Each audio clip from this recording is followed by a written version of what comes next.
Good morning. This is Spirit Journey. It is now 7:41 a.m. Wednesday, July 17, 2019. I was listening to a program. He calls himself the Christian Whistleblower. I was referred to him, to his channel, to watch his channel from another YouTuber by the name of I Am Monica 57. They talk about the Bible and how when we read the Bible, Genesis, the first chapter, second chapter, that we are taught to interpret it in a way that may not be accurate, and that the Genesis chapter was really about ETs, extraterrestrials, and that in the beginning, God, the word God in the original language is plural, and the word that they use is called Elohim, plural. Why didn't they call it in the beginning gods, plural? Now, we may interpret the word God as singular, but when I think of the original word Elohim, like a unit, like a group, like you're a member of a group, a collective, not just one person, but one group consisting of several individuals. That's how I take it. But so you start to ask yourself why. But there was a thought that came to my mind as I started thinking about the program and the development of modern day people. And I thought of two things. And the thing that led me to do this video, something I started visualizing, thinking about life. What happens to us? Like the theme in the Bible, we have a group, an Elohim, creating a system, creating boundaries, what to follow to keep them in check. And then an outsider comes in and causes melee. That, in essence, is what happened in Genesis. An outside force interfering with a system that was placed. And I look in modern, in history, in the Americas. You have people that were living in the Americas, and then you have an invading force. And in history we taught that they were looking for cheaper trade routes. Why this preoccupation with these particular goods? It's not like something that you need, like tea. You don't need tea. You got herbs, you have an herb garden. You can make other teas, mint teas, peppermint, licorice. They have all different types of things, teas that you can make from your own garden in Europe. And then when they came upon the Americas, right away it was a project. So you really start to wonder the real intentions behind the initial travel, right? Why thwart your original plan to get this tea and spices? So I'm thinking, see, people do what they are programmed to do. People can only do what is already in them to do. What are they programmed to do? Seek and take. Throughout history, to seek and take and destroy the occupants who are there, or to displace them.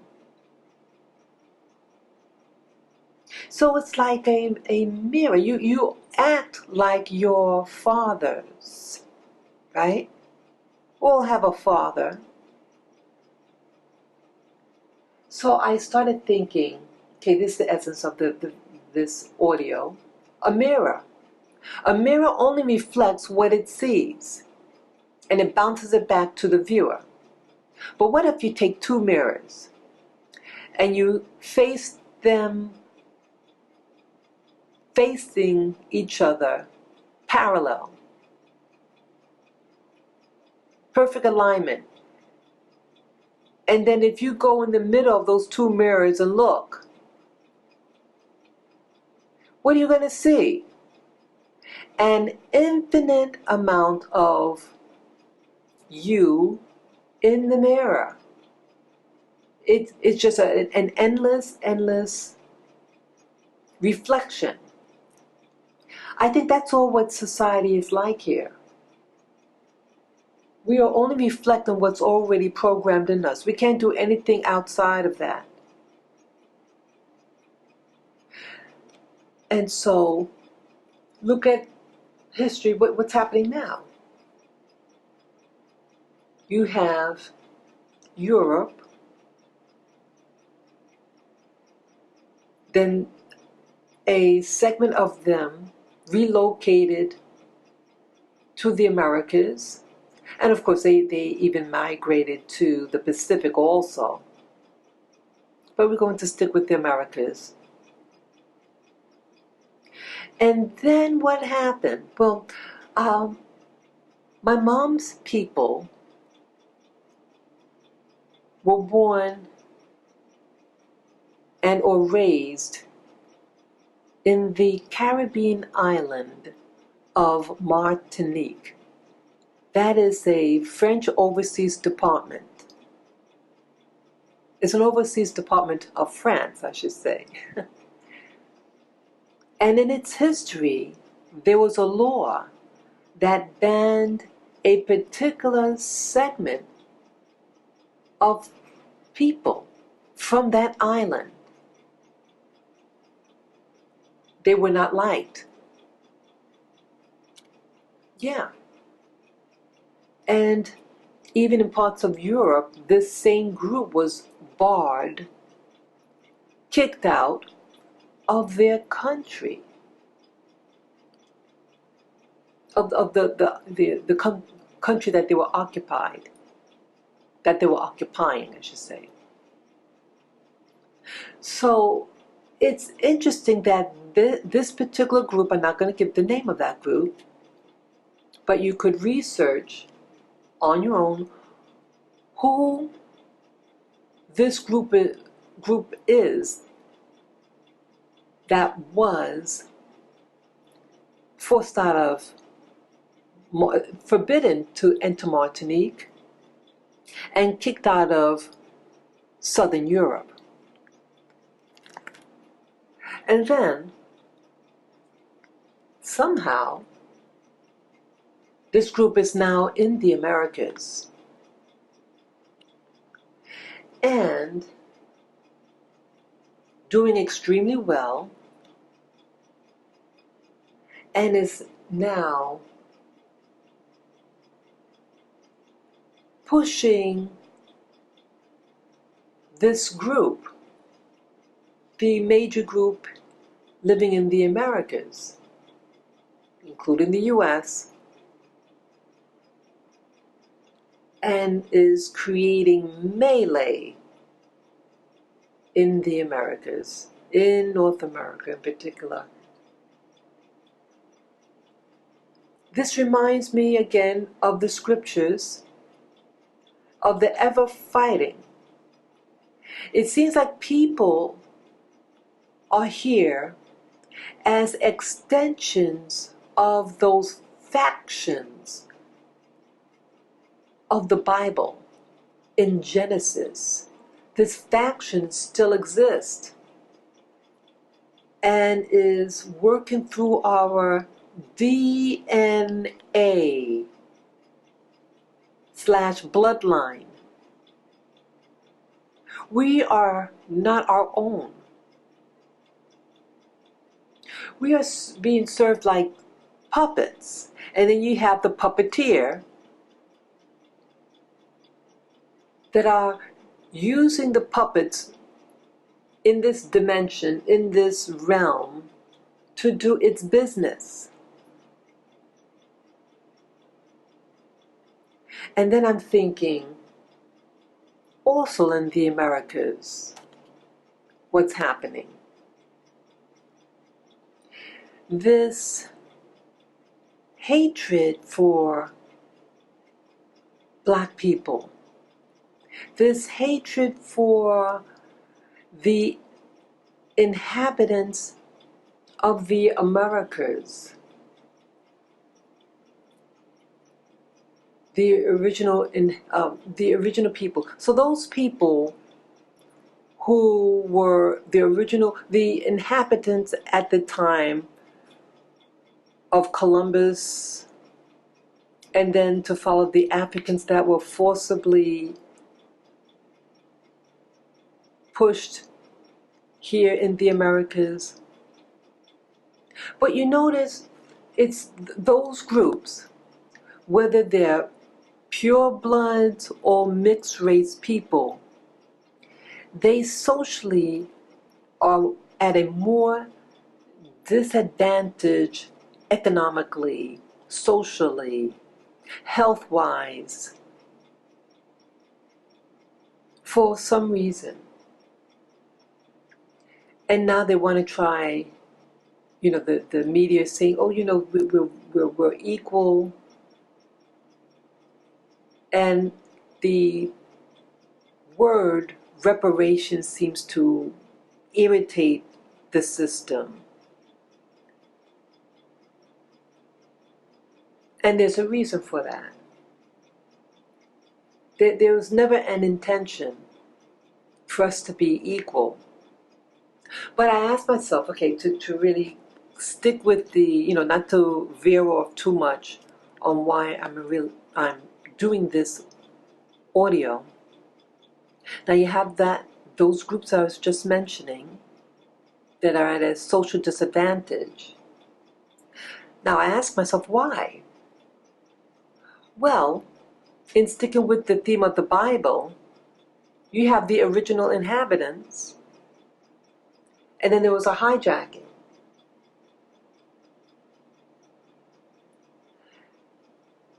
We're the original people. We are the original people of this planet.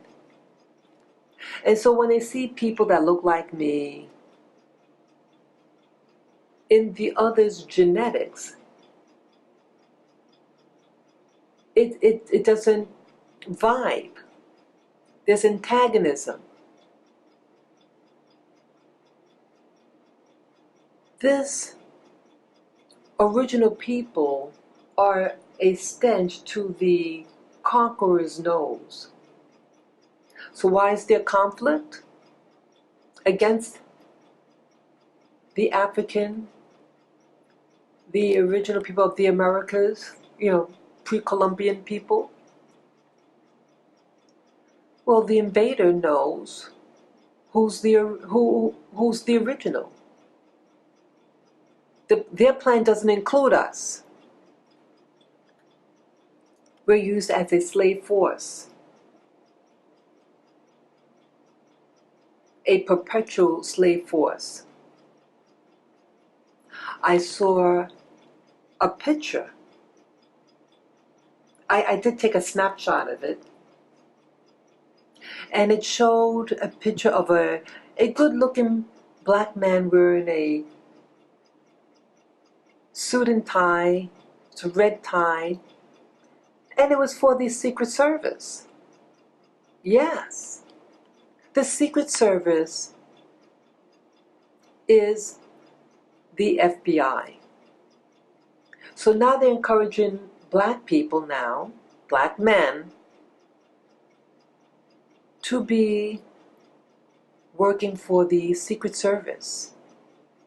The Secret Service is like a police force, but they handle, I guess, they federal, the whole country. So they have jurisdiction federally. So they surpass the state. Why? So they use us, again, as a workforce to protect their interests. When they do use us, whether it be doing their garden for them or doing their mining, we are their hands, and also the hands of warfare. Just watch and notice.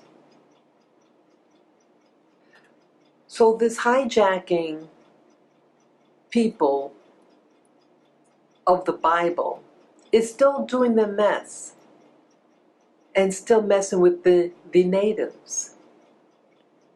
Don't you ever wonder why when someone says, oh, those primitive people? Do you know what the word primitive really means? See, they twist meanings of words. See, primitive only means original. That's right. First, primary, the beginning. We are, yes, the primitive, the first, the original mold of man. And then now there's a new man, the hijacker. And this hijacker is trying to control, doing so much destruction. And now is using us again, our hands, to do work for them. And that work could be anything. Even being a soldier, even working for the FBI. It's not for our benefit. And Saudi Arabia does the same thing. Yeah, it has its military force. And the people that they use don't look like them. They're these really, really big people. In Saudi, they're real tall and dark skinned. And then there was this group, they were all masked, I think. They almost look like giants. But again, people in the Middle East area, Northeast, they're tinier people. They're actually tiny in stature. But these other people, these darker skinned people, / African, were a good foot taller and broader. These look like warriors. It was amazing. Yeah, they were taking hostage these people, the local / Arab people. There was some war going on. So they're being used, these specially taught black people are being used as mercenaries for the people in power. But wouldn't it be something, people? See, we are strong. We have special abilities because we are the primitive / original man. Why can't we take back our originality and use our hands for our own purposes rather than the slave for someone else? This is just food for thought. Take care, guys.